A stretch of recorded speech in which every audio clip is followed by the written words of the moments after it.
Hello everyone, Radhe Radhe. जय श्री गणेश जी महाराज की जय। जैसे कि आज आपको पता ही होगा, आज गणेश चौथ है। आज ज़्यादातर सभी माएँ सकट चौथ का व्रत रखती हैं ताकि उनके बच्चों की लंबी उम्र हो और उन पर कभी कोई कष्ट ना आए।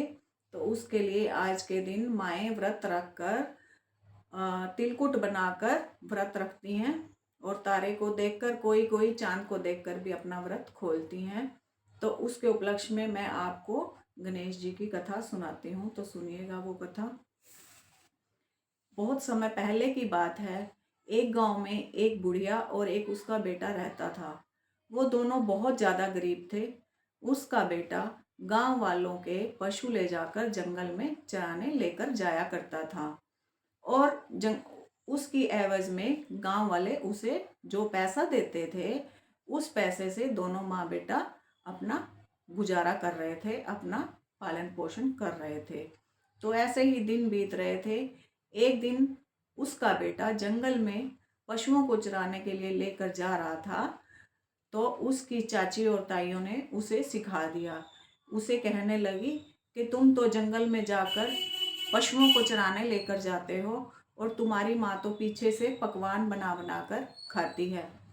तो उसने उनकी बात नहीं मानी। वो बोला, नहीं, ऐसा नहीं हो सकता, मेरी माँ ऐसी नहीं है। तो उन्होंने कहा कि अगर हमारी बात का यकीन नहीं है तो आज जल्दी आकर आप देख लेना। तो उसने उस दिन ऐसा ही किया। वह जंगल से जल्दी आ गया और घर आकर क्या देखता है, उसकी माँ तिल भून रही है और तिल भूनकर उसमें शक्कर, गुड़, मावा ये सब डालकर तिलकुट बना रही है। तो उसे बहुत गुस्सा आता है। वह अपनी माँ से कहता है कि माँ, मैं तो जंगल में जाकर पशुओं को इतने कष्ट सहन कर कर चरा कर लाता हूँ, तब जाकर दो पैसे मिलते हैं, उससे हम गुजारा करते हैं। और आप यहाँ पर मीठे मीठे पकवान बनाकर खाती हो रोज़ रोज़, और मुझे देना तो दूर, मुझे आप बताती भी नहीं हो, आपने मुझे बताया भी नहीं। तो इस पर उसकी माँ अपने बेटे को कहती है कि बेटा नहीं, मैं कोई रोज़ पकवान बनाकर नहीं खाती। ये तो आज सकट चौथ माता का व्रत है। सकट चौथ वाले दिन माएँ अपने बेटे की लंबी उम्र की दुआ करती हैं, उसके लिए व्रत रखती हैं। तो ये मैं तिलकुट उसके लिए बना रही हूँ। तो वो नहीं मानता। वो कहता है, नहीं, तुम रोज़ रोज़ ही पकवान बनाकर खाती हो। तो उसकी माँ समझ गई कि इसे आज किसी ने भड़का दिया है, किसी ने इसे सिखा दिया है। तो वह बोली, बेटा, अगर आप नहीं मान रहे हो तो मेरा एक कहना मान लो। ये जो मैं तिल, मेरे दिए हुए तिल आप अपने साथ ले जाओ। जहाँ भी कहीं भी आप पर कष्ट आएगा, कुछ भी मुसीबत आएगी, तो ये तिल वहाँ पर आप पूर देना, तो जिससे आपका कष्ट हट जाएगा। उसने बोला, ठीक है माँ। तो वह अपनी माँ के दिए हुए तिल ले जंगल में ले जाता है। अभी थोड़ी दूर ही चलता है तो रास्ते में उसे एक जंगल में जाते हुए एक शेर दिखाई देता है और वो शेर उसे देखकर गुर्राने लगता है, उसे खाने के लिए आने लगता है। तो वह लड़का डर जाता है। तो तभी उसे अपने माँ के दिए हुए तिलों की याद आई। वह उस शेर के आगे उन तिलों को पूर देता है और कहता है, अगर मेरी माँ ने सच्चे मन से मेरे लिए व्रत रखा है तो ये शेर गाय बन जाए। तो ऐसे कहते ही वह शेर गाय बन गया और वह अपनी पूंछ हिलाते हुए वहां से चला गया। ऐसे ही थोड़ी दूर और आगे गया तो आगे जंगल में एक नदी पड़ती थी।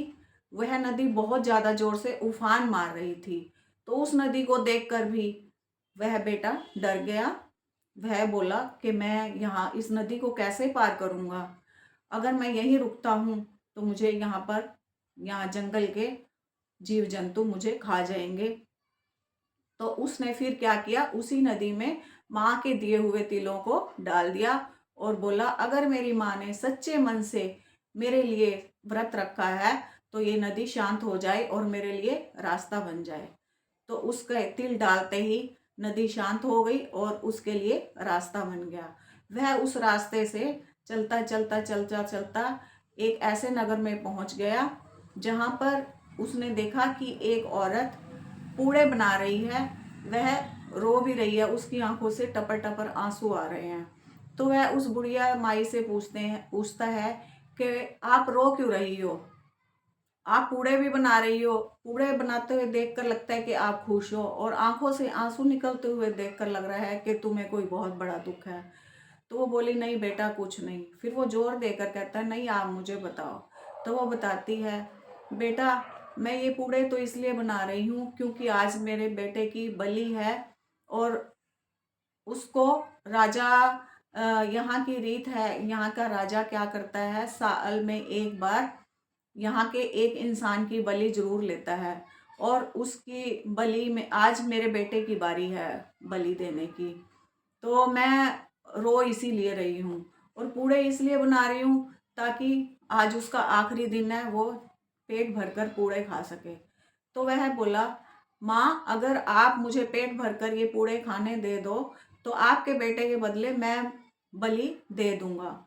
तो वो बोली, नहीं बेटा कौन किसी की आई में अपनी बलि देता है, चलो कोई नहीं आप पूड़े तो खा लो, पूड़े खाने से मैं मना नहीं करती। तो वो बोला, नहीं माई मैं झूठ नहीं बोल रहा हूँ, मैं आपके बेटे के बदले अपनी बलि आज दूंगा। वो बोली, नहीं कोई बात नहीं आप पूड़े तो खा लो।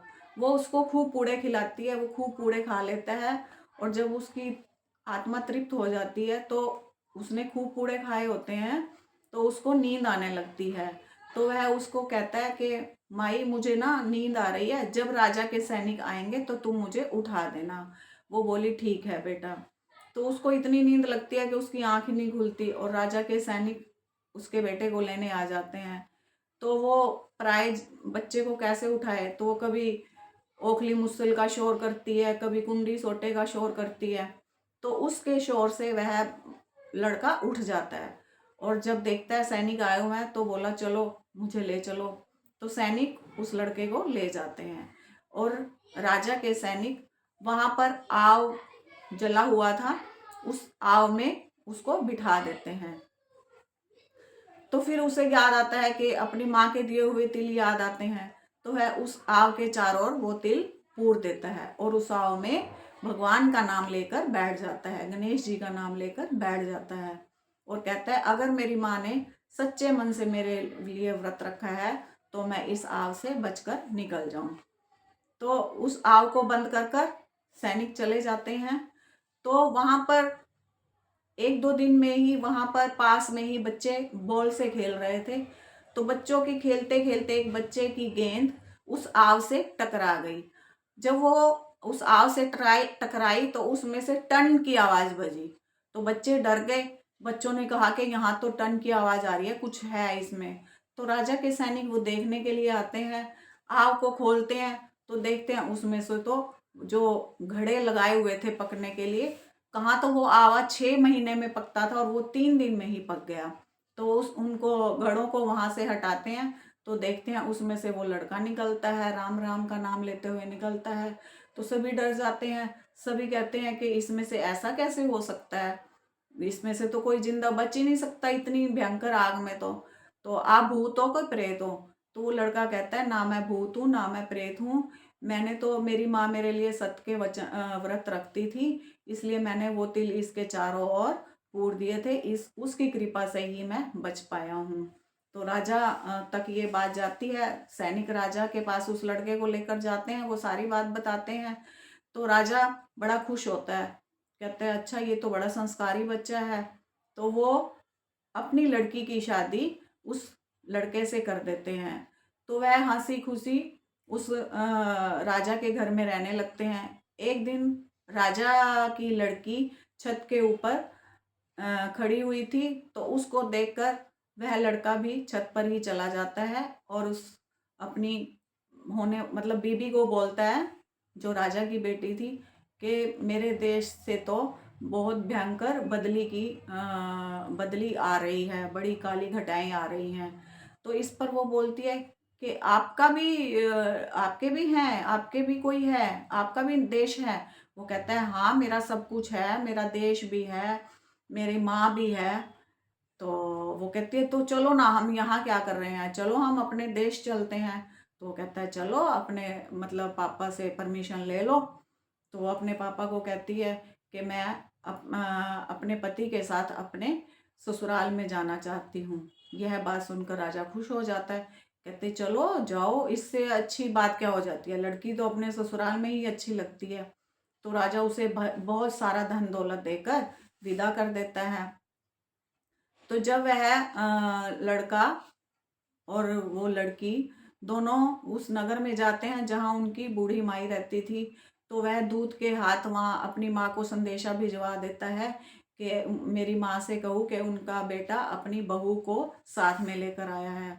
तो उसकी माँ को विश्वास नहीं होता, कहती है पहले तो सिखा बुझाकर मेरे बेटे को दूर भेज दिया, अब मेरी हंसी उड़ा रही हैं, मेरा बेटा कहाँ से आएगा। उसको दिखता भी नहीं है, आंखों से मतलब अंधी हो जाती है वो रो रो के अपने बेटे की गम में। तो वो लोहे की अंगिया अपने शरीर पर पहन लेती है और कहती है अगर मेरा बेटा होगा तो मेरे दूध की धार मेरे बेटे के मुंह में जाए। तो वो जाती है, तो फिर उसकी अंगिया से दूध की धार उसके बेटे के मुंह पर लगती है, और जैसे ही उसके बेटे के मुंह में जाती है और उसकी माँ को आंखों से दिखने भी लगता है, तो वो फिर बड़ा खुश होती है। उसका बेटा बहू आए जब, तो वो इतनी ज़्यादा खुश होती है, उसके बेटा बहू दोनों उसके पैर पड़ते हैं और बेटा उससे अपनी करनी की माफ़ी मांगता है, कहता आज माँ तेरी बदौलत मैं जिंदा हूँ। तो जैसा उस बुढ़िया माई को पहले किया वैसा किसी के साथ ना करे, जैसा बुढ़िया माई के साथ बाद में करा वैसा भगवान सबके साथ करे।